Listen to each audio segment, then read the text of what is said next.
Welcome back to another Mackem in the Middle podcast. Another Sunderland game, this time at home, 12 o'clock kickoff on a Sunday, which you absolutely hate to see. But it was a win, 3 points, 2-0 win against Middlesbrough. Obviously, just another game, if you are concerned. Goals from Ross Stewart and Amad Diallo as well to kill the game off just before the final whistle, about the 80th minute. That goal went in. And obviously, as always, we'll get into what happened during the game, some of the decisions that went for or against us. Both ways, really, I think you could argue. But first and foremost, before we get into what actually happened during the game, John, it is 3 points, and 3 points that take us up to what I think is 9th as I look at the table right now. It is, in fact, 9th, 41 points from 28, 3 points from 3rd, 3 points from 13th. So still very wide open a table, but for so many reasons it was important to win this game, especially after a 3-1 defeat at home to Swansea in the last game. Obviously the whole rivalry, if you want to call it, between us and Boro, and with our home form being fairly poor this season, to get that win, like I say, for so many reasons, was very important. Yeah, it was important. You know, after last week, obviously we put it to bed and we didn't really, it wasn't really spoken about. So then it's then how you react. And, I thought, it was a great result, to be fair. Obviously we can, there's a lot of debate about Derby or not Derby, but it's a game that has an edge to it. And again, it's whether you're up for it. And I think in years gone by, we probably haven't been up for it, and that's what's done us. But obviously today, we were up for it. I think Middlesbrough won them teams again who, yes, they're in form.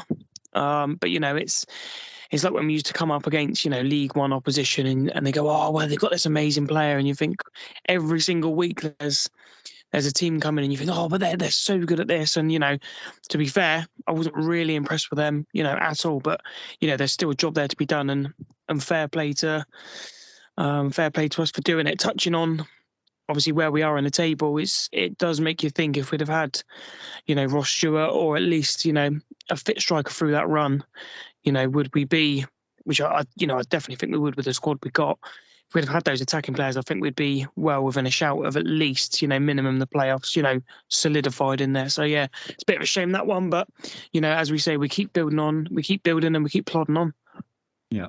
And I think that's now, I don't know exactly how many he's got for the season, but I think that's now Ross Stewart up to, I don't know what, is it 11 goals this season in the Championship? 11. Something like that. But what I do know is that I think he's 3 goals from the top scorer, having played 14 less games. So that is always something to look at and think what could have been. But obviously that is a big if. But this win, Kyle, there's been games this season that we've lost and we've won, and the performances went either way. But the performance and the result certainly matched each other today. Yeah, absolutely. Deserved the 3 points for sure. And it was nice to wake up bright and early. I woke up about 4:55 this morning, and it's nice to do that when we win, because boy, does it suck when when you lose and then you're just tired all day. But no, great overall, fantastic performance. And I'm really looking forward to see, when we, choose our players of the match. I mean, there's just so many people who stood out. But I think just like what you said, with all the noise around whether or not it's a derby, I think a local rivalry would be, fair enough. And it's just nice to see that they came out with the energy. I mean, the first 20 minutes were just, 100 miles an hour. So it's really good to see us kind of settle in and not kind of fall for any of their tactics either. And just overall, I mean, just fantastic performance and well-deserved 3 points. Yeah.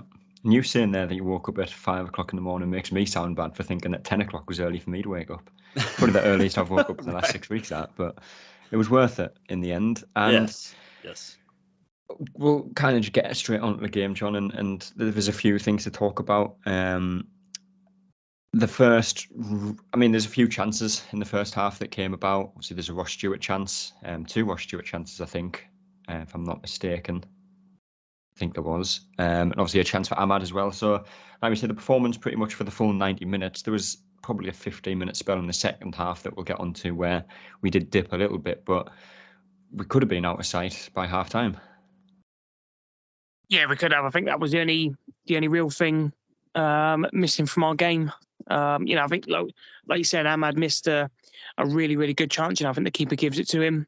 He doesn't even hit the target, which is a frustrating one. Ross Stewart maybe just looked off it a little bit in front of goal today. You'd expect him, just for half time, to score that chance. Obviously, second half he had, another one where I think it was the second half where Roberts crosses the ball. Can't remember if that was in the first or the second half. First one, I think, crossed it from the right-hand side. Yeah, so you'd like to think, in fairness, we should have been 3 or 4-0 up, and I don't think Michael Carrick or Middlesbrough could have had any complaints. It's fully justified. Middlesbrough didn't impress me, one little bit. Especially the first half. Everyone's raving about Akpom. Give me Ross Stewart over him all day. I didn't even notice, Akpom playing, and I've seen a lot of Boro fans before the game saying how good he was and top scorer and all this, and wasn't impressed. But yeah, it's nice. Obviously, we know the sending off last week, obviously, it lost us the game, because I thought last week probably, for 18 minutes we were much the better team and pegged them in, for a supposed really good team. So again, to do that to a team again on form, is a really pleasing aspect. Obviously, after last week, and we know we're down to the bare bones now.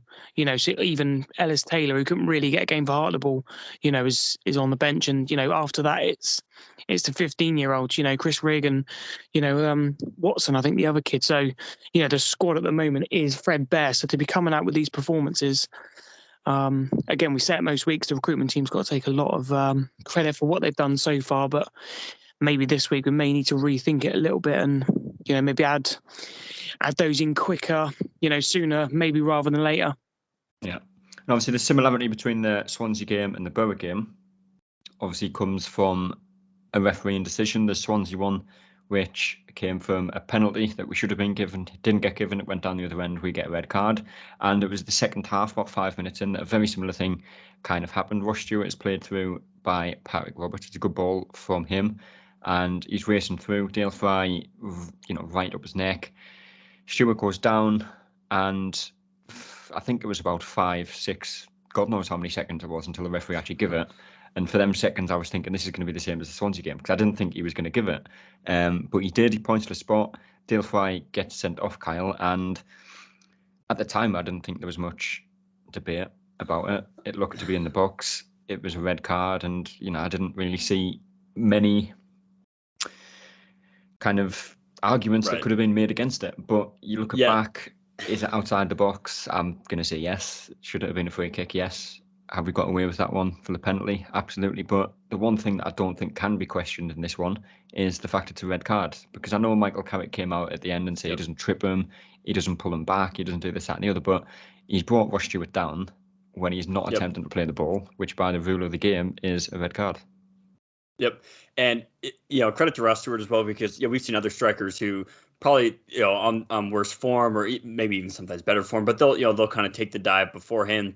But he really felt like he was going to beat the man to the ball, and really had a decent look on goal, even if he didn't, go down. But it was strong by him just to time it right, and he knew he was getting fouled. And I guess if there's anyone to blame, it's really the defender for Middlesbrough, because when you're in that position, you either have to commit to the foul early, because the longer you wait, just like we said, as Stewart got in the box, it was kind of game over from there. So I felt like it was a good call, and I think we've had enough calls go against us that I'm not really going to think too much about it.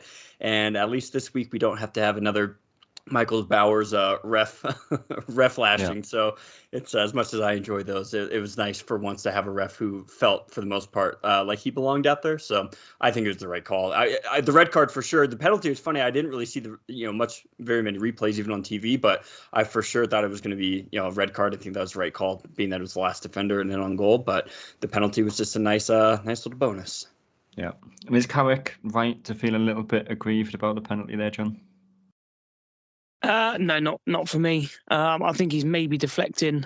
I didn't hear him come out and say, Sunderland were better and we weren't good enough. You didn't hear any of that, which you could say, fair enough.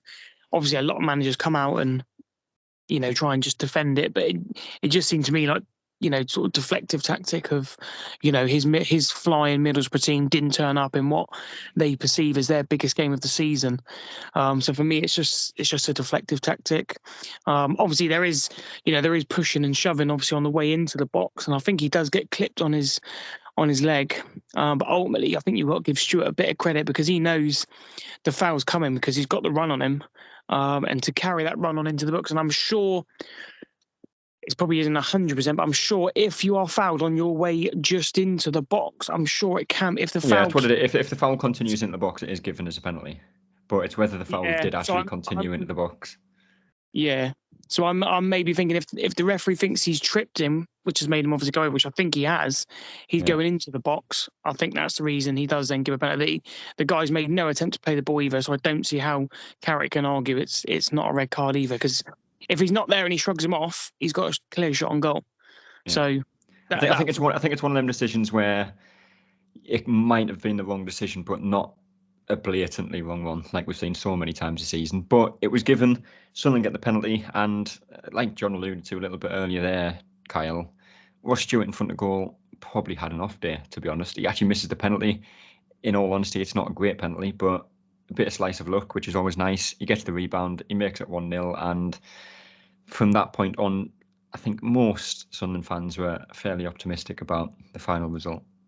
Yeah, I think his reaction after the goal said it all. He just got a deep breath, but a little smile and a wink as well. I love that. And he's had a few of those, and I never really worry when he goes to the spot because I think he's definitely one of the most consistent PK takers that we have.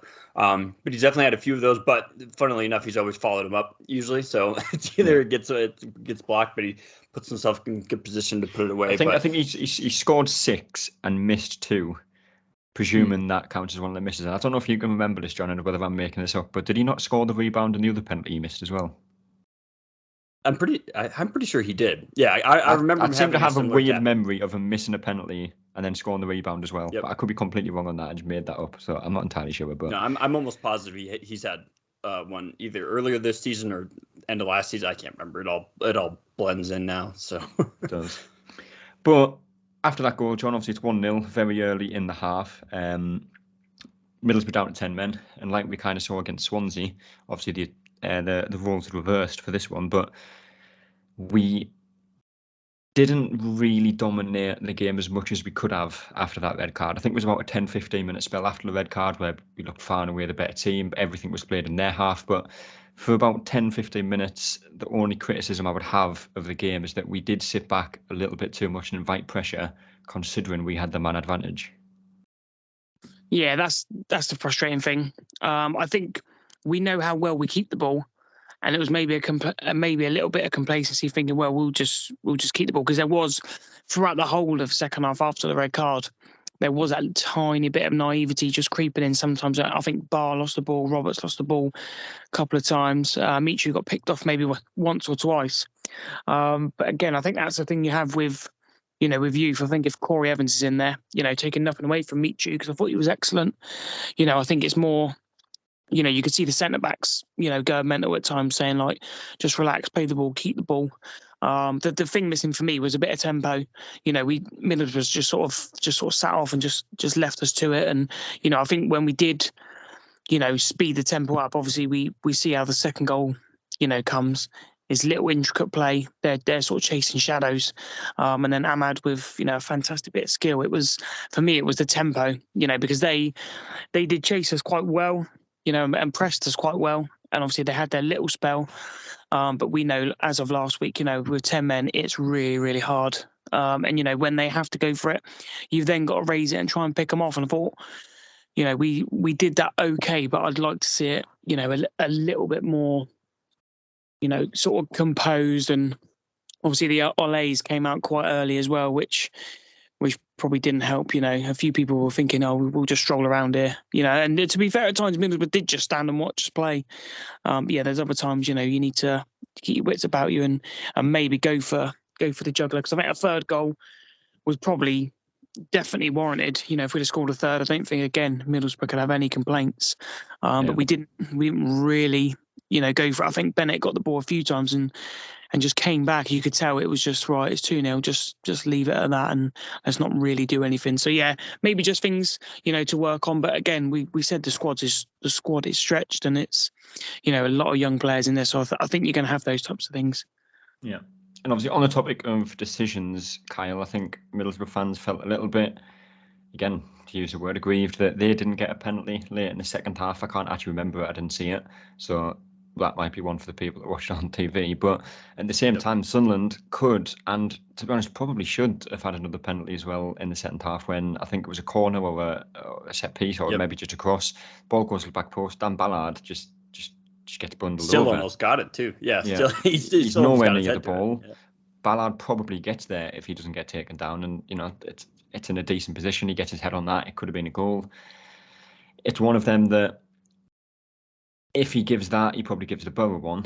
And if we're being honest, based off reaction to at least the Ballard one, and like I say, I haven't seen the Middlesbrough one, on another day, both of them probably get given. Yeah, the Middlesbrough one, it was just kind of a coming together. I can't remember who the defender was. I want to say it might have even been Ballard as well, but definitely a little bit of a hip check in there. But I think it was Bailey Wright, based off what I saw. Probably, you're probably definitely Bailey Wright who just goes through the back of him.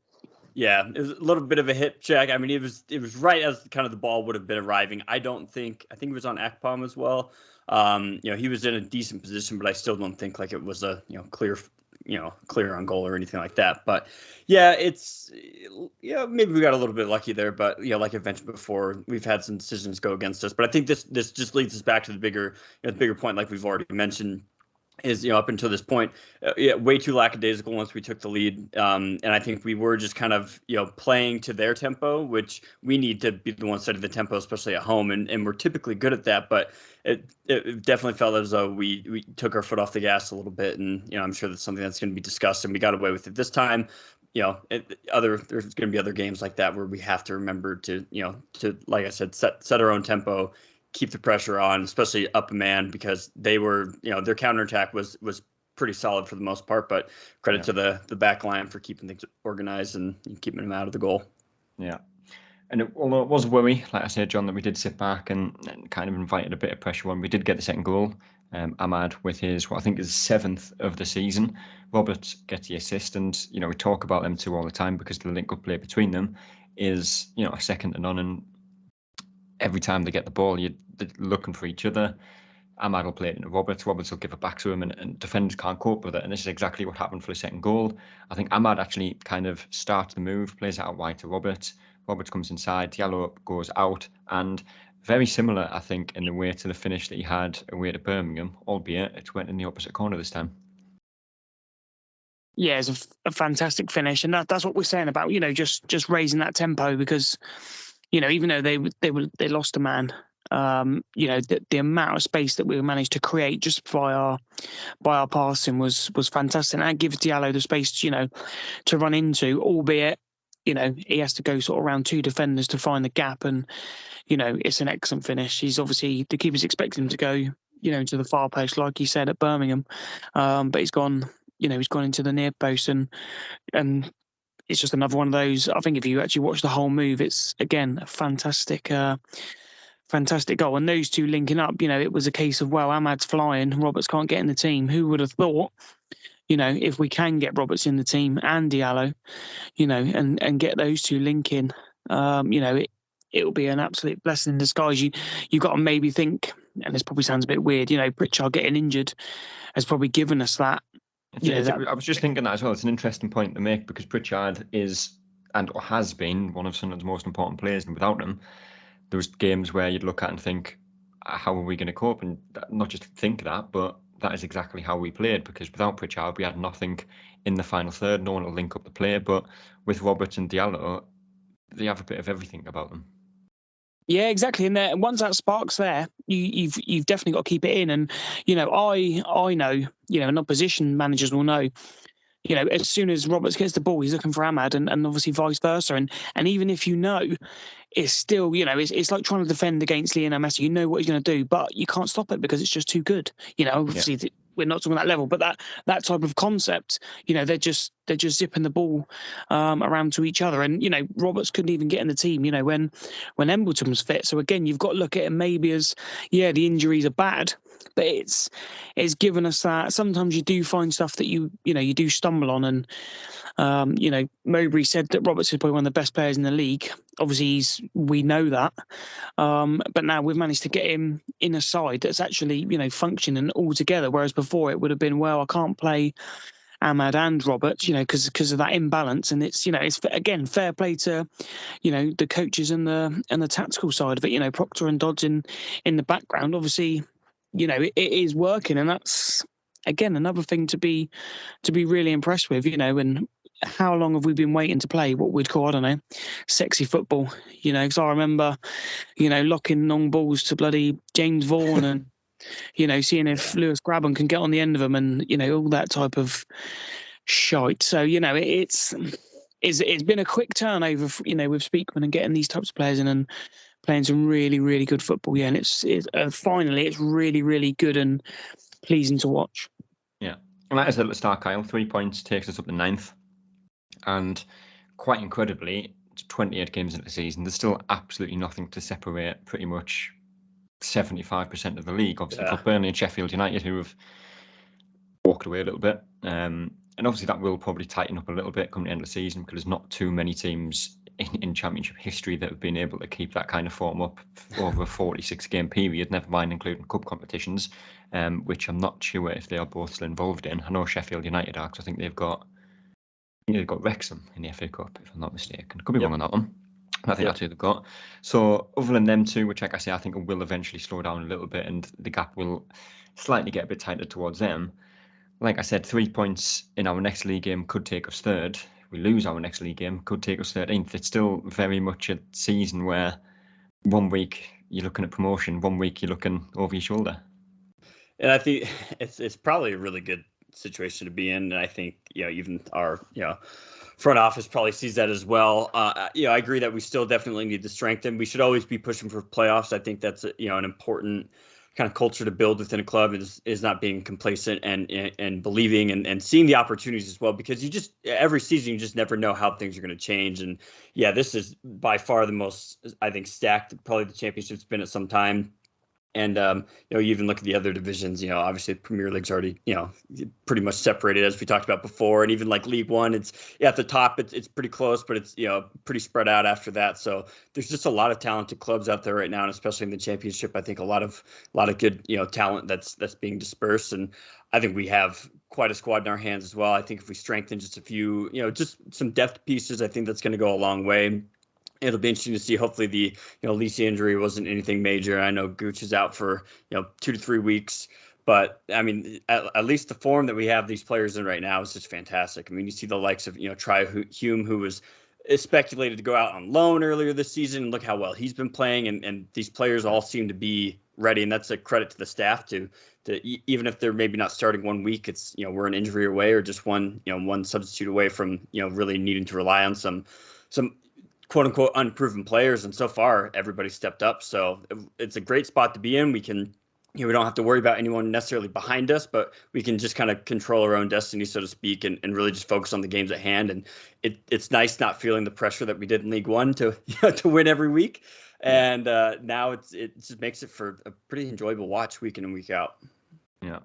And just before we move on to the last few things, John, the recruitment team have obviously deserve a lot of praise, I was going to say there, for what they've done, the players that they've brought in. I don't think we've made a bad signing since the likes of Speakman and stuff have come in. You look at the likes of Patrick Roberts, Jack Clark, albeit a bit off form recently, Elise, Dan Ballard.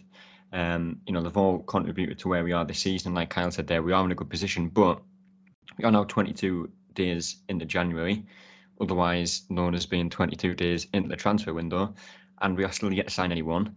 And it would be somewhat of a shame if we just didn't use this window to do what we could potentially do for the rest of the season. We need a striker, probably 2 strikers. I think the club knew that. We always knew we needed one in the summer. We didn't get one, left us short. Obviously, Sims has gone back to Everton, albeit it could end up coming back here. It would be a shame to see all of this hard work outdone by not improving the areas of the pitch that we could do in January. Yeah, it would be, a massive missed opportunity. I don't know if maybe the club are thinking we don't want maybe too much too soon, but I'm not sure that could be the case. They'll have their targets. It frustrates me a little bit because, I see some people thinking, well, I'd rather not rush a target in now if we can get, our first choice targets on January the 31st. Yes, I know that's not always always easy, but I don't see why we can't get some of our first choice targets, sort of, especially now. We are coming towards the end now. The sort of 9 or 10 days, and you would have thought now that things are starting to be agreed. I think the club has probably, even though Mowbray says they're not going to wait, but I'm pretty sure they're going to wait for Ellis Sims. Because I like to think that is what they're doing, because if that's not what they're doing, then it is very worrying, even more worrying that we haven't brought a striker in yet. Yeah, because like then what happens then? You're rushing around on deadline day, and then it'll be, well, you have to pay over the odds, or you're not necessarily going to get who you want, and that's the little frustration there. And it'll be, well, we tried but we couldn't get the first targets, and we're not just going to do it for willy-nilly's sake. And Leon Diaku can play as a striker according to the data, and those types of things. We don't want to hear that. We want. I'm pretty sure we're only. I'd probably say ideally maybe 3 or 4 players, away. Obviously we definitely need another proven striker in sort of Ellis Sims, and then you'd expect maybe a young. He's probably going to be young and French, because most of them are, coming in and being that third striker who can just sort of, have time to bed in and those types of things. Obviously, we need someone to maybe compensate, because now who do you play in midfield if, Corey Evans has taken a knock? How long's he out? Obviously, you don't know. Michu's not going to be able to play every single week, and the games are going to come thick and fast. You would expect, I don't see the reason if we're trying to sign, I think it's Ekwa from West Ham, I can't see the real reason we're going to have to wait till, the 31st of, to get a player who's just playing under 23s football, which is obviously no good for him. It's a little bit, weird for me how we can't just go and get him. It seems to be, well, we'll wait to the deadline. Obviously, I know we have to deal with all sorts of clubs, but I think the club they would be missing the trick if they didn't get 3 or 4, good players in. I think the squad still needs a bit of manoeuvring. You want to see players like maybe Diaku go out on loan, because to free up a space, because there's no point having him. He's not fancied. He's not going to get a chance here, so you may as well let him go and play for 6 months and then review it in the summer. And obviously you've got players who you would have maybe loaned out, like Huggins and Hume, and by all accounts he wants to keep Huggins because he can play left and right back. And obviously Trey Hume, who we'll probably come on to in a second, is who's been what we'd call probably a quiet revelation at right back. And I think maybe with Gooch coming back, I think he might slightly be in a bit of trouble for his position. So yeah, like you say, the recruitment team's done well, but let's keep on going. Let's keep building, because we really can have a good old go second half of the season. Yeah. Just before we wrap it up, Kyle, 3 of the best we will go for with as little explanation as you can, because you're a little bit pushed for time here. I think John's kind of given us one already, because I'll just throw it in there. I thought Trey Hume was probably our best player on the pitch. Yep, and not to brag or anything like that. I've been high on Trey Hume for quite a while now, but there's no really credit for that, because I think everyone can see it as well. I just think he's just playing with a lot of confidence right now, and it just goes back to the recruitment. It's just what a find he was from Linfield, is that where it was? Somewhere in Ireland. So Trey Hume for me is definitely going to be my, I guess, first player of choice for the match today. Who would your other 2 be? Second and third. We'll go second and third. Okay.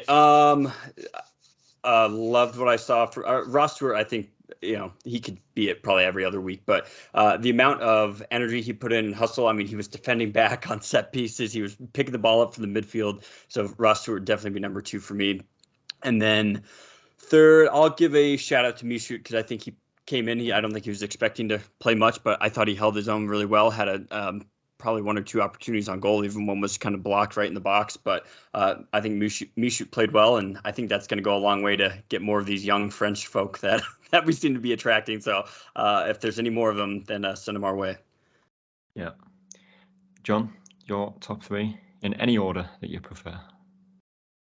Obviously we said Trey Hume. I thought he was fantastic. He's popping up in midfield. A lot in the second half. I know they're down to 10 men, but to be able to, to be trusted to do that at such a young age, is really, really good. He was obviously strong in the tackle, and just a very, very good unearthed player. Secondly, I'd probably go with Dan Ballard. I thought he was, again, very good in the tackle, kept supposedly Middlesbrough's amazing strikers. They apparently they turn into Messi when we play them for some reason. But yeah, kept them relatively quiet.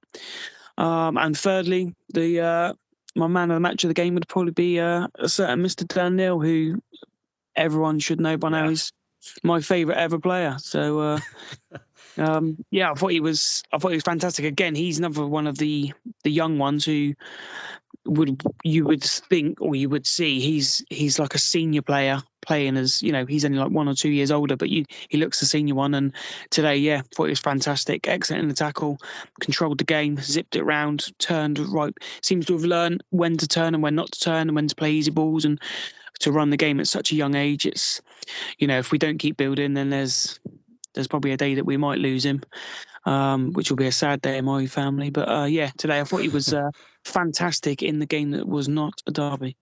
Yeah, I just wanted to mention too, I think toward the end, just kind of our 5 across the middle, we had Benetti, obviously we had Ba, Neil, Michoud, and then if you went all the way across on the other side, Diallo. I think if you took all those 5 combined age, I don't even know if it breaks 100 if you add it all up. Like that's incredible to have. So it just shout out to the youth that we have on the team. They're all stepping up, and Dan Neil, I would say, is definitely leading them. So yeah, absolutely. Well, that is the league game out the way. The next one is Fulham away in the cup, one that Sunderland had definitely not expected to win, and quite honestly a bit of a disappointing cup draw, to be honest.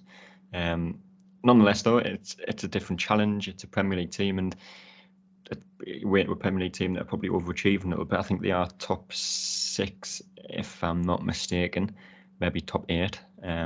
I'll check that as we go along. But either way, John, it's going to be a tough game. If you had to go with a prediction for it, though, what would it be?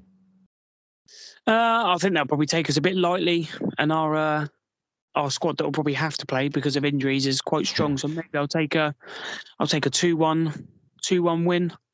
They're 7th at the moment, but they're playing Spurs tomorrow night. So hopefully they'll beat Spurs, and then they'll take it easy against us, and then we'll beat them. Not that I'm that fussed. A nice cup run would be nice, but if we're out, I'm not really too bothered.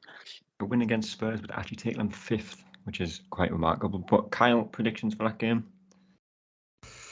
Oh, I think we'll probably, it'll be like 2-0, something like that. So, sorry, are we talking Fulham? I spaced out. Okay, yeah, probably 2-0, but I'm not too worried. Just get everyone who's kind of on the fringe, get them some minutes, and hopefully we get a striker in by then. That would be a great time just to get him some minutes right out the gate. So hopefully it's Ellis. I'd like to think we'll have at least 1 or 2 new players in by then. That would, of course, be the 28th.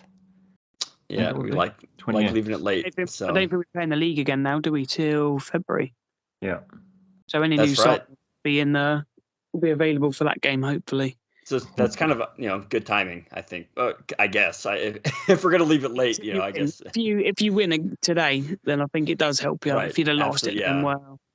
Yeah. Yep. Well, of course, that will be something to keep an eye out for, and if anyone does sign, we'll be there to talk about who comes in, who goes out. If anyone does, obviously Mateta is, I think, the only one that's actually left the club so far this window, and currently looks like the only one that will leave the club as well. But we will be back to talk about the Fulham game at some point next weekend. But until then, we will see you later. That's all, folks.